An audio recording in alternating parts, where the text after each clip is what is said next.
Hello guys, welcome to my channel Learn Easy English Language। Hello friends, मैं आपका दोस्त मोहम्मद अबूज़र। आज हम यूपी टेट 2018 का इंग्लिश पेपर सेकंड यानी अपर प्राइमरी लेवल को सॉल्व करेंगे और उसे समझने की कोशिश करेंगे। पहला क्वेश्चन है, what will be the feminine gender of wizard.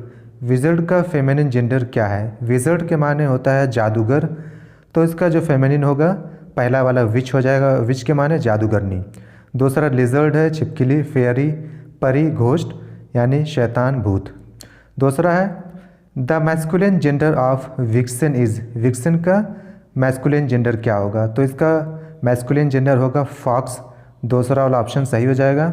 अगर आप मैस्कुलिन जेंडर से फेमिनिन जेंडर या फेमिनिन जेंडर से मैस्कुलिन जेंडर बनाना जानना चाहते हैं तो आप प्लेलिस्ट में जाकर जेंडर वाली वीडियोस को देख सकते हैं। 63 वाला देखते हैं, which of the following sentences has the correct punctuation marks. किस सेंटेंस में पंक्चुएशन जो मार्क्स से सही लगा हुआ है? पहला वाला दिया हुआ the minister said inverted comma election will be held in MP, Bihar and Orissa. ये वाला ऑप्शन गलत हो जाए क्योंकि यहाँ मिनिस्टर सेड के बाद एक कॉमा का होना ज़रूरी है।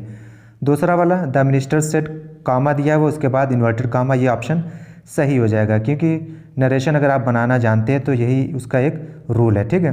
तीसरा वाला गलत हो जाएगा द मिनिस्टर सेड, इसमें तो कॉमा दिया हुआ लेकिन इसमें इन्वर्टेड कॉमा नहीं दिया हुआ, इसी वजह से ये गलत हो जाएगा। चौथा वाला द मिनिस्टर सेड, इसमें कॉमा ही नहीं दिया हुआ है लेकिन इसमें इन्वर्टेड कॉमा दिया हुआ है, यह भी ऑप्शन गलत हो जाएगा। दूसरा वाला सही हो जाएगा। ठीक है। Which among the following suffixes is not suitable for the root word prevent. Root word जो प्रिवेंट दिया हुआ उसके साथ कौन सा सफिक्स आप नहीं लगा सकते? सफिक्स कहते हैं प्रत्यय जिसको हम किसी वर्ड के लास्ट में जोड़ते हैं। ठीक है। तो प्रिवेंटेबल हो जाएगा पहले वाला ऑप्शन, सुटेबल है तो ये ऑप्शन गलत हो जाएगा। प्रिवेंटिंग ये भी ऑप्शन इसमें लग सकता है, तो तीसरा वाला है प्रिवेंटिव हो जाएगा, ये भी ऑप्शन गलत हो जाएगा। जो चौथा वाला है IOUS, ये ऑप्शन सही हो जाएगा क्योंकि ये प्रिवेंट के साथ आप नहीं लगा सकते। प्रिवेंटियस ये वर्ड आप कहीं नहीं देख सकते डिक्शनरी में, बाकी तीनों वर्ड आप देख सकते हैं, प्रिवेंटेबल, प्रिवेंटिंग एंड प्रिवेंटिव। चौथा ऑप्शन सही हो जाएगा। Identify the phrasal verb in the following sentence. नीचे एक सेंटेंस दिया हुआ उसमें आपको फ्रेजल वर्ब बताना है। Thieves broke into the bank in the middle of the night. यहाँ पर जो फ्रेजल वर्ब रहेगा वो ब्रोक इनटू रहेगा। ब्रेक इनटू के माने होता है सेंध लगाकर कहीं घुसना ज़बरदस्ती। ठीक है। चोरी वगैरह करने के लिए इस्तेमाल किया जाता है, यानी आधी रात में चोर ने सेंध लगाकर बैंक में एंट्री कर ली है। तो इसमें ऑप्शन पहला वाला सही हो जाएगा, ब्रोक इनटू ये फ्रेजल वर्ब है। Question number 66, complete the following sentence with the most suitable option. I didn't know, मैं नहीं जानता था। उसके बाद आपको लगाना पड़ेगा पहला वाला ऑप्शन, एनीबडी, मैं किसी भी शख्स को नहीं जानता था। इन द पार्टी, पार्टी में। जब भी नेगेटिव सेंटेंस उसके साथ हम एनीबडी का इस्तेमाल करेंगे, ना कि समबडी, समवन, नोबडी। ठीक है। हमेशा ये बात याद रखें, नेगेटिव सेंटेंस में एनीबडी का इस्तेमाल किया जाता है। 67 वाला देख लेते हैं, which of the following is not a homophonic pair. कौन सा होमोफोनिक जोड़ा नहीं है? ठीक है। होमोफोन कहते हैं, होमो के माने सेम होता है यानी एक जैसा, फोन के माने आवाज़ यानी एक जैसी आवाज़। तो पहला ऑप्शन है काइट किट, दूसरा stair, principal principle, steel steal. Meaning आपको जानने की ज़रूरत नहीं है, पहला ऑप्शन सही हो जाएगा क्योंकि ये दोनों आवाज़ अलग है थोड़ा। देखिए काइट किट फ़र्क है, बाकी तीनों की आवाज़ एक ही है, stare, principal principle, steel and steal. ठीक है। तो पहला वाला ऑप्शन सही हो जाएगा। Which of the following words doesn't have a silent letter in the pronunciation.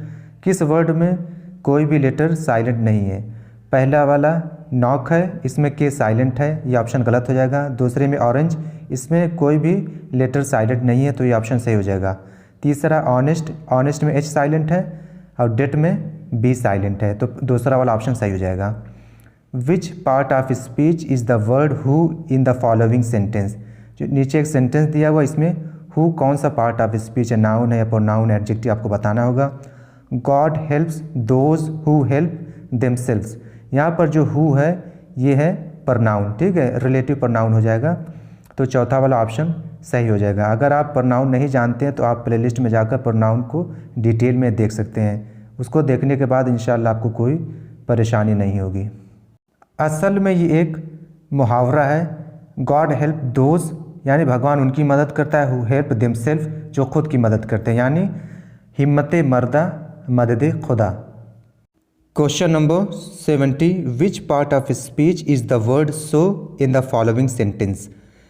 Shruti wanted to work, Shruti काम करना चाहती थी, सो इसलिए she went to her room, वो अपने कमरे में गई। यहाँ पर जो वर्ड सो दिया हुआ है ये कौन सा पार्ट ऑफ स्पीच है, ये जो रहेगा ये रहेगा कंजक्शन।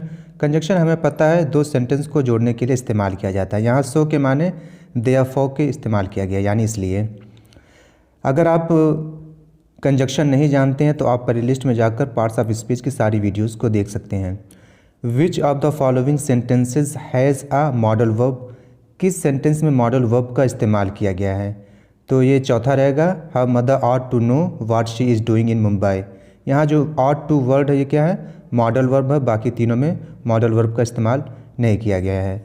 नेक्स्ट देख लेते हैं, which of the following sentences has a possessive pronoun, किस सेंटेंस में पजेसिव प्रोनाउन का इस्तेमाल किया गया है, तो चौथा वाला ऑप्शन सही हो जाएगा आर्स अ वास्ट कंट्री। जो यहाँ पर आर्स दिया हुआ है ये क्या है, पजेसिव प्रोनाउन है। पजेसिव प्रोनाउन आप जानते होंगे, जैसे आई का पजेसिव केस होता है माई, ही का होता है हिज, इस तरह वी का जो पजेसिव केस होता है वो होता है आर्स, यानी हमारा। पजेसिव यानी किसी का अधिकार या किसी की मिल्कियत में कोई चीज़ होती है, इसलिए उसका इस्तेमाल किया जाता है। जैसे हमारा कंट्री कैसा है, वास्ट है, यानी बहुत बड़ा है, ठीक है। Which of the following sentences has a collective noun, किस सेंटेंस में कलेक्टिव नाउन का इस्तेमाल किया गया है। कलेक्टिव नाउन यानी समूहवाचक संज्ञा, तो इसमें जो तीसरा ऑप्शन रहेगा वो सही हो जाएगा। Cattle are grazing in the field, यानी मवेशी है जो खेत है उसमें चर रहे हैं। कैटल यहाँ पर जो है एक कलेक्टिव नाउन है, यानी मवेशी। अगर आप कलेक्टिव नाउन के बारे में नहीं जानते हैं तो आप पार्ट्स ऑफ स्पीच में जाकर काइंड्स ऑफ नाउन वाली वीडियो देख सकते हैं। Identify the sentence in passive voice, इसमें आपको पहचानना है कि कौन सा सेंटेंस पैसिव वॉइस में दिया हुआ है। अगर आप एक्टिव वॉइस से पैसिव वॉइस बनाना जानते हैं तो आप पहचान सकते हैं, वरना आपको ये देखना पड़ेगा कि वर्ब का थर्ड फॉर्म कहाँ पर इस्तेमाल किया गया है, वही पैसिव वॉइस रहेगा। जैसे he will be taken care of, यानी उसका ख्याल रखा जाएगा। यहाँ पर जो टेकन है थर्ड फॉर्म है, और बाकी जितना इस्तेमाल किया गया वर्ब दे लिव ये फर्स्ट फॉर्म इस्तेमाल किया गया। ही टीचेस यह भी फर्स्ट फॉर्म ही है। उसके बाद Ram is flying a kite ये आईएनजी फॉर्म इस्तेमाल किया गया है। तो दूसरा वाला ऑप्शन सही हो जाएगा। Identify the sentence in active voice, active voice कौन सा सेंटेंस आपको पहचानना है, तो दूसरा वाला हो जाएगा आई नो नथिंग, मैं कुछ भी नहीं जानता अबाउट वेस्टर्न फिलासफी, जो पश्चिमी दर्शन शास्त्र उसके बारे में मैं कुछ भी नहीं जानता। ये दूसरा वाला ऑप्शन सही हो जाएगा। बाकी पहला their friends will be caught red handed, ये क्या हो जाएगा, पैसिव वॉइस में रहेगा, ठीक है, क्योंकि यहाँ पर विल भी उसके बाद कॉट का इस्तेमाल थर्ड फॉर्म किया गया है, तो ये पैसिव वॉइस की पहचान है। इस तरह तीसरा French is not taught in my college, जो फ्रेंच लैंग्वेज जो मेरे कॉलेज में नहीं पढ़ाई जाती, यहाँ टीच का थर्ड फॉर्म इस्तेमाल किया गया, ये भी पैसिव वॉइस है। He was knocked down by a का, यहाँ जो नॉक्ड इस्तेमाल किया गया है नॉक का थर्ड फॉर्म, ये भी क्या पैसिव वॉइस में इस्तेमाल किया गया है। नेक्स्ट देख लेते हैं, which of the following sentences is an exclamatory one, कौन सा सेंटेंस एक्सक्लेमेटरी सेंटेंस है, तो हमें पता है एक्सक्लेमेटरी सेंटेंस के आखिर में हमेशा एक्सक्लेमेशन मार्क लगा होता है, तो चौथा वाला ऑप्शन सही हो जाएगा। How beautiful is the morning today, तो ये ऑप्शन सही हो जाएगा क्योंकि लास्ट में इसके एक्सक्लेमेशन मार्क लगा हुआ है। Which of the following words has a silent letter in it, किस वर्ड में साइलेंट लेटर का इस्तेमाल किया गया है।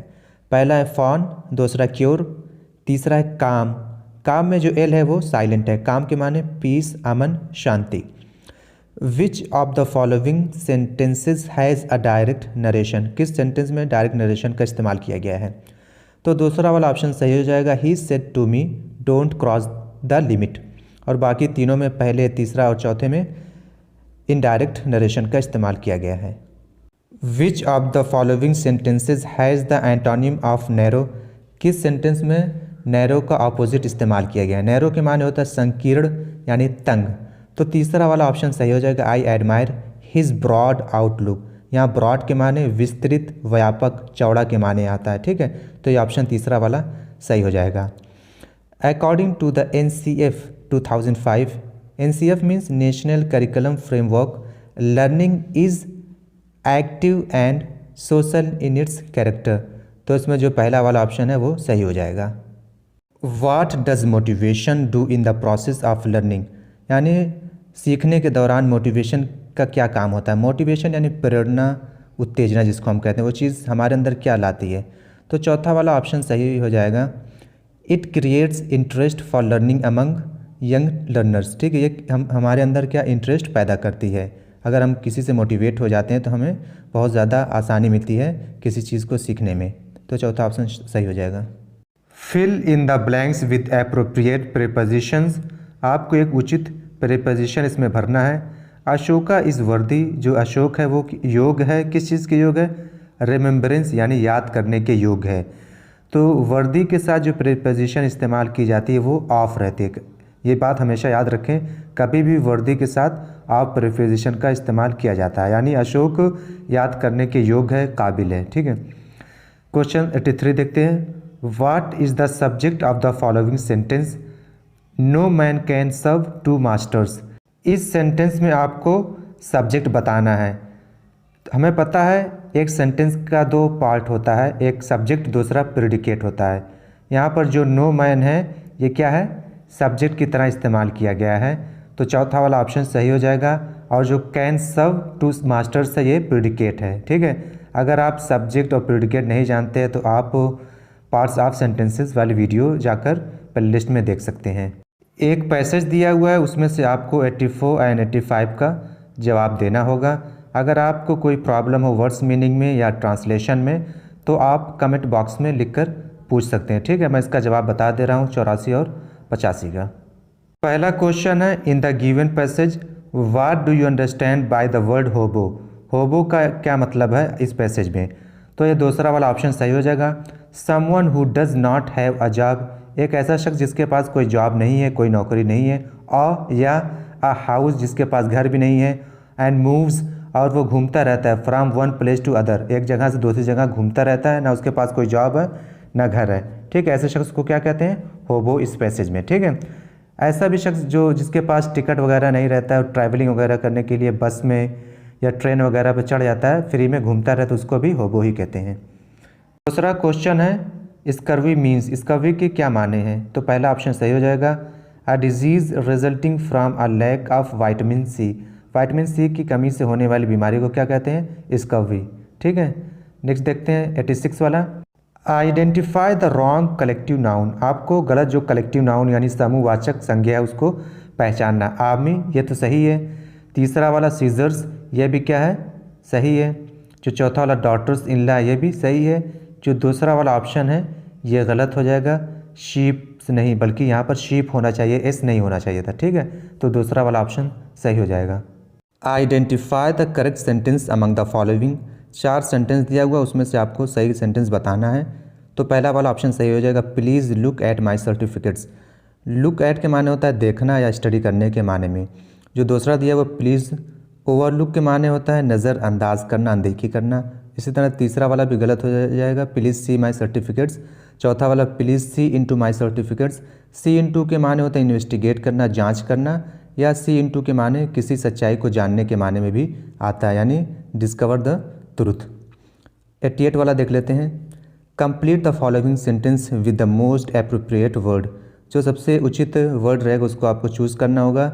Late us not confuse liberty with licence, यहाँ जो इस्तेमाल होगा विद प्रीपोजिशन का इस्तेमाल होगा, बाकी तीनों गलत रहेगा, ठीक है। नेक्स्ट देख लेते हैं। Which conjunction will be the most appropriate to join the following sentence, he lost the prize he tried his best, इसके बीच में आपको एक कंजंक्शन जोड़ना है जो सबसे उचित रहेगा। ही लॉस्ट द प्राइज, उसने इनाम को खो दिया, यानी उसने इनाम नहीं पाया। दो, हालांकि, अगरचा, यद्यपि। ही ट्राइड हिज बेस्ट, उसने अपनी तरफ से पूरी कोशिश की थी। तो तीसरा वाला ऑप्शन सही हो जाएगा 2। विच part of the following sentence is predicate, नीचे एक सेंटेंस दिया है उसमें आपको बताना है कौन सा हिस्सा प्रेडिकेट है।